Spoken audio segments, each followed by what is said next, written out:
I thought I was finally being accepted by my mill when she hired me to be a part of the family business my husband was running all along, but turns out it was just a horrible trap. BC 6 months into the job, I'm getting sued by her for fraud with evidence, and hubby and I have no idea where it came from. I'm 32 and have been married to Jake, who's 34, for 5 years now. Our journey together has been marked by ups and downs, many of which can be traced back to my mother-in-law, Vivien. Vivien, now 58, has always been a commanding figure in Jake's life and by extension, mine. So for some context, Jake grew up as an only child with Vivien raising him alone after his father passed away when he was just a toddler. The bond between them was undeniably close. I initially found it heartwarming thinking how much she had done for him. But as our relationship progressed, I quickly realized that Vivien viewed me as someone who was taking Jake away from her, as though I had intruded on a relationship that had no room for a third person. Jake and I met during a design conference 6 years ago. We were from completely different worlds. He was already deep in the hospitality industry, managing luxury hotels under his mother's brand, while I was a self-made graphic designer freelancing for startups and local businesses. Despite the differences in our lives, the connection was instant. Jake admired my creativity, my independence, and the fact that I had carved my own path without leaning on anyone. I was drawn to his grounded nature and the way he carried a sense of responsibility that seemed almost too heavy for someone his age. Vivien's reaction to our relationship was complicated from the start. Initially, she was polite though distant, as if assessing whether I fit into her world. Over time, that distance turned into a subtle coldness. I could feel the unspoken tension in every interaction with her. She never said anything outright, but her attitude towards me made it clear. I wasn't good enough for her son. I started to pretend that I didn't hear her snide comments because arguing with her was not worth it. I realized that she had built an empire on her own and seemed to expect the same level of perfection in every aspect of Jake's life, including his partner. It hurt, especially because I had always admired her strength and what she had accomplished. But I came to terms with the fact that winning her over might never happen. She was one of those women who had risen from nothing and made something incredible out of her life. After her husband's death, she worked tirelessly to build her hotel chain. From managing the smallest aspects to negotiating with top investors, she was a powerhouse, a woman who didn't flinch in the face of adversity. That was why, despite her obvious distaste for me, I couldn't bring myself to hate her. If anything, I admired her resilience. But no matter how much I respected her as a woman and businesswoman, it was clear she wasn't going to be the best mother-in-law for me. Despite Vivien's disapproval, Jake and I stood by each other. He always reassured me that his love for me was unwavering, even though it meant navigating the tricky waters of balancing our marriage and his close bond with his mother. Over time, I also came to accept that Vivien and I would never have the close, warm relationship I'd hoped for. Jake would stand up for me when needed, but I didn't want him to intervene much either. For the longest time, our lives stayed in this uneasy balance. I focused on my work as a graphic designer, pouring all my energy into my career while Jake worked for the family business, and while I was proud of my achievements, designing websites, branding campaigns, and even starting to gather a few high-profile clients, I knew Jake was deeply involved in running the family business. He would always downplay his role, saying he was helping out when needed, but I sensed that there was more to his work than he let on. Then, about 7 months ago, everything changed. Out of the blue, Vivien invited us to dinner at her lavish penthouse. I was immediately suspicious, having grown used to tense, awkward evenings with her. The whole way there, I prepared myself mentally for another round of veiled insults and passive-aggressive remarks. I expected it to be one of those nights where I would walk out feeling like I didn't belong. But to my surprise, Vivien was uncharacteristically warm. She greeted me with a smile, complimented my outfit, and asked about my work with genuine interest. She even shared stories from Jake's childhood, and I found myself relaxing as the evening went on.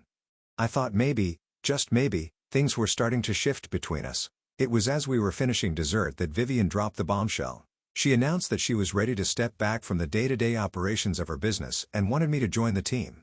She praised my design skills, saying the hotel chain could use a fresh, modern touch, especially with rebranding efforts and marketing. I was floored.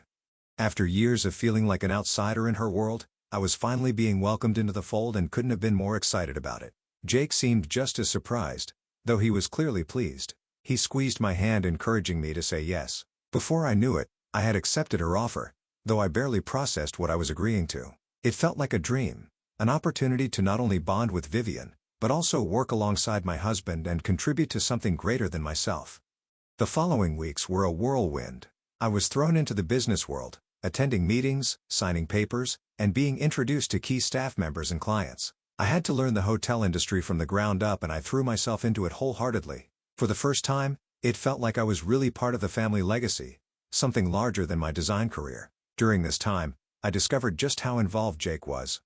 He wasn't just helping out, he was essentially running the entire operation. Vivien had been grooming him to take over for years, and he was deeply respected by everyone in the community. It amazed me that he had kept this from me for so long, downplaying his role. When I confronted him about it, he told me he didn't want me to feel overshadowed or pressured to give up my career. I was hurt that he hadn't been fully honest, but I also understood why he did it. His intentions were good. Once I got settled, I took charge of rebranding efforts, working on new marketing strategies, and even overseeing a renovation of one of the older hotels. The workload was immense, but I thrived on it. For the first time in years, I felt like I was part of something much bigger. To my shock, Vivien was pleased with my work and often praised my contributions in front of the board. It felt like I was finally being accepted. But then, 6 months into the job, everything came crashing down. I remember the night clearly. I was working late in the office finishing a presentation for a potential investor. When Vivien barged into my office, her face was twisted in anger and she was clutching a thick folder of documents. Without a word, she dumped the papers on my desk. Bank statements, transfer records, forged signatures spilled out in front of me. Vivien accused me of embezzling funds from the company. She said I had been siphoning money into a secret account and was using my position to rob the family blind. I was speechless. I hadn't done anything wrong, but the evidence in front of me was damning. It was as if someone had perfectly orchestrated the entire thing, and I was the scapegoat. Vivien didn't give me a chance to defend myself. She told me she had already contacted her lawyers and was pressing fraud charges. Jake arrived just as she stormed out. When I showed him the documents, he was as shocked as I was. He promised we'd figure it out together, but I could already see the seeds of doubt in his eyes. How could he not question things when the evidence looked so incriminating? That was 3 days ago, and since then, our lives have been thrown into chaos. I've been suspended from my role at the company pending the investigation. Legal fees are mounting, and Jake and I have spent every waking moment combing through records trying to make sense of it all. None of it adds up.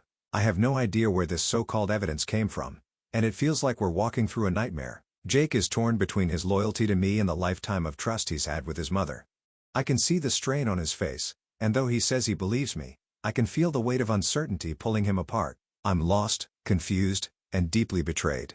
Was this Vivien's plan all along? Did she set me up to fall from the very beginning, or was this somebody else's doing? Why would she go to such lengths to destroy me? I thought we were finally building something together both in our relationship and the business. Now everything is falling apart, and I don't know how to fix it. Am I the bad guy here? Did I do something wrong without realizing it? Ida for accepting the job offer and getting involved in the family business in the first place. Update 1. First, I want to thank everyone for their support and advice. It's been a whirlwind over the past few days, and I'm still trying to process everything that's happening. The sheer weight of the situation has been overwhelming, but knowing that so many of you out there believe in my innocence has been a small source of comfort in this nightmare. I never imagined I'd be in this position accused of a crime I didn't commit, all while my husband and I watch everything we've worked for on the edge of collapse. After reading through many of your suggestions, Jake and I took immediate steps to fight back. We hired a forensic accountant to dive deep into the company's finances. This was no small feat. Vivien's business was massive with layers of operations and accounts that span years. We also retained a criminal defense lawyer who specializes in white-collar crime. His expertise gave us some hope that we weren't completely helpless in this situation, though the reality of how much legal fees would cost is already weighing heavily on us. But we couldn't risk not having the best defense. The forensic accountant's initial findings have been interesting to say the least. Turns out there were discrepancies in the financial records dating back long before I ever joined the company. We're talking years of unexplained transfers, strange financial maneuvers, and some very creative bookkeeping that would raise eyebrows at any audit. What stood out most to me was that none of these questionable transactions seemed to be tied to me or my work. It was a relief but also a new source of confusion. Why would Vivien accuse me if these issues had existed long before I ever got involved? Our lawyer has been incredible advising us every step of the way. He urged us to gather all documentation related to my work, emails, project files, meeting notes, you name it. We've been pulling late nights and digging through my files to ensure we have a strong case.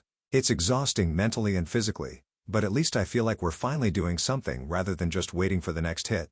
Jake has been a rock throughout all of this, even though I can see the strain in his eyes. He's been in contact with some of the longtime employees and board members trying to gather more information about the company's financial practices. A few of them have voiced their surprise at the allegations against me, stating that none of this seems to align with what they've observed of my work. Some even admitted that they had noticed oddities in the company's finances themselves but had brushed them off, assuming Vivien had everything under control. It's frustrating that these concerns were never raised before, but it's clear that Vivien had cultivated an environment where people were afraid to question her authority. Vivien herself has been eerily silent. She's communicating only through her lawyers, refusing to speak to Jake or me directly. For someone who was always so hands-on and vocal in the business, this sudden radio silence feels unsettling.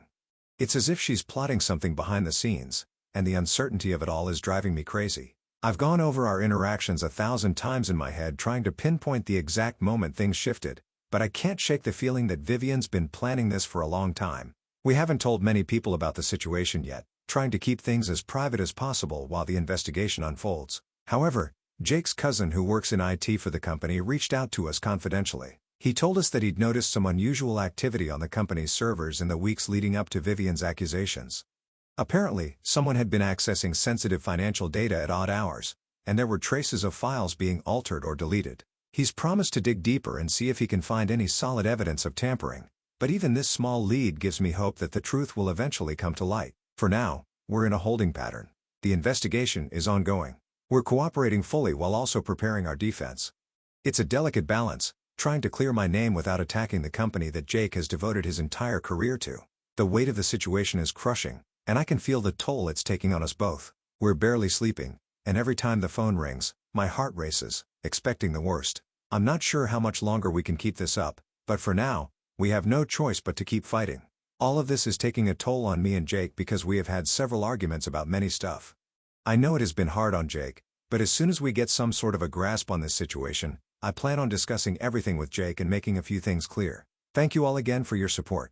I'll update you all when we have more information, but for now, we're just trying to survive day by day. Update 2. I'm still in shock as I write this update. The last 24 hours have been absolutely insane, and I'm not sure I fully processed everything that's happened. To think that just days ago, I was scrambling to defend myself from these absurd accusations, and now the whole situation has taken a turn that none of us could have predicted. What began as a nightmare has spiraled into something even more complex, and I'm left trying to make sense of how it all went so wrong. Yesterday morning, Jake's cousin, the IT guy who had been helping us in secret, called us in a panic. He said he had discovered something big, something that couldn't wait.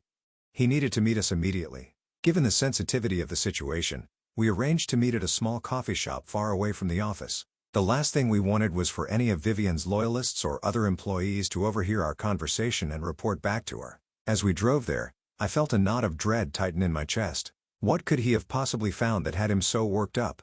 When we sat down, he wasted no time getting to the point. With a laptop in front of him, he quickly began showing us a series of files and logs he had retrieved from the company's servers, and that's when the bombshell dropped. He had uncovered evidence of a sophisticated hacking attempt on the company's financial systems. It wasn't just a minor breach. This was a well-coordinated effort to systematically alter records, create false trails and manipulate the financial data in a way that pointed the finger directly at me.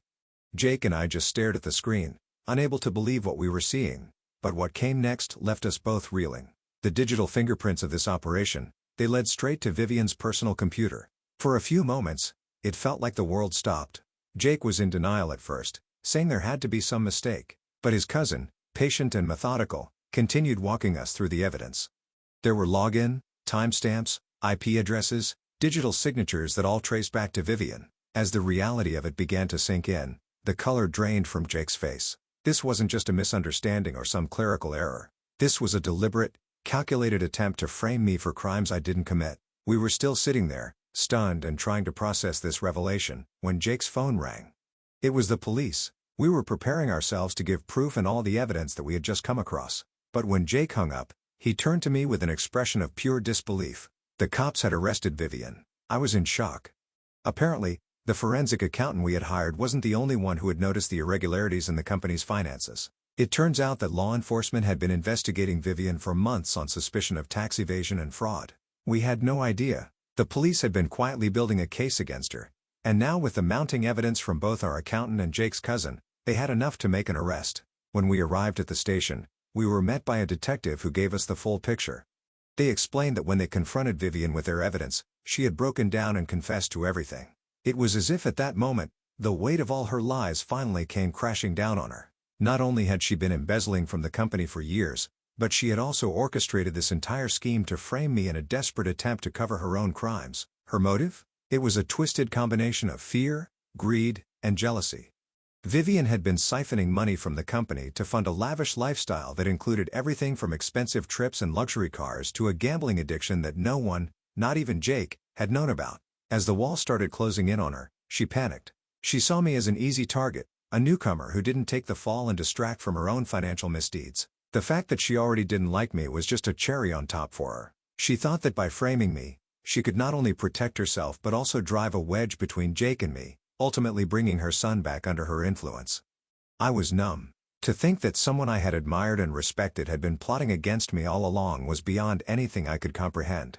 Jake, on the other hand, was devastated. His emotions were just a mix of anger, disbelief, and grief. The mother he had spent his entire life looking up to, the business he had been so proud to be a part of, it was all built on lies. He kept asking himself how he could have missed the signs, how he could have been so blind to her deceit. But there were no easy answers. Vivien had hidden her true self behind a mask of success and authority for so long that even her own son hadn't seen it coming. The lawsuit against me was dropped immediately, and the police officially cleared me of all charges. I should have felt relieved, but instead, I was left with a deep sense of exhaustion and emotional turmoil. The company's reputation was now in tatters, and Jake and I were scrambling to reassure investors, clients, and employees that we could pick up the pieces. It felt like the ground had shifted beneath us, and we were struggling to find our footing. Jake was named interim CEO, a position he had always hoped to earn on his own merit, not as a result of his mother's downfall. We've been working closely with the board to stabilize the business and chart a path forward, but it's clear that it's going to be a long road. Trust, once broken, is not easily rebuilt, and the damage Vivien caused extends far beyond the financials. As for Vivien herself, she's facing multiple charges, including fraud, embezzlement, and tax evasion. It's likely that she will go to prison or face some heavy penalty. Jake is torn. Part of him feels like he should visit her and try to understand how she could do something so terrible, but another part of him is so filled with anger and betrayal that he doesn't know if he can ever forgive her. I'm trying to support him the best I can, but I'd be lying if I said I wasn't still furious myself. 6 months ago, the woman who welcomed me into the family and the company with open arms had, in the end, tried to destroy everything I cared about. Jake and I have decided to take a short break, a weekend getaway to clear our heads and figure out where we go from here. There's so much to process, and I don't think either of us truly knows how to move forward yet.